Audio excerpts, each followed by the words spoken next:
Billions of dollars worth of trade are behind the close bond between Washington and Riyadh. The US has been, of course, supporting Saudi Arabia with military supplies, while a large share of America's oil imports come from the Gulf Kingdom. Here's RT's Anastasia Churkina with more now on the ties between the nations.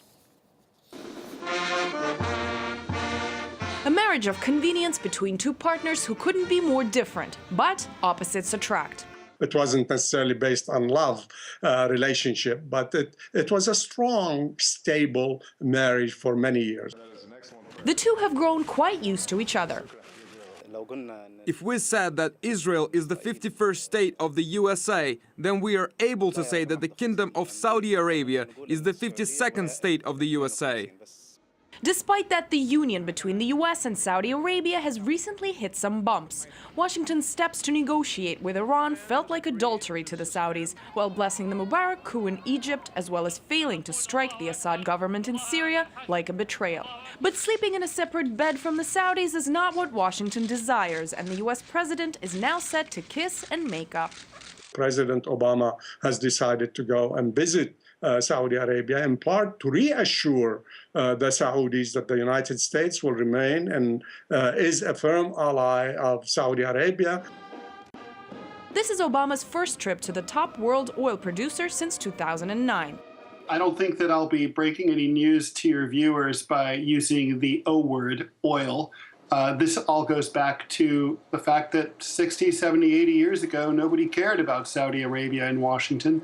And now that they possess the largest oil reserves in the world, as far as we know, they are a close ally of the United States. But it's much more than oil that's keeping these two glued together. The Saudis have influence in the Arab world, and Washington is a guarantor of their military security. The monarchy is the only Arab nation that consistently remains in the top 10 countries with the biggest military budget in the world, which has tripled over the last decade.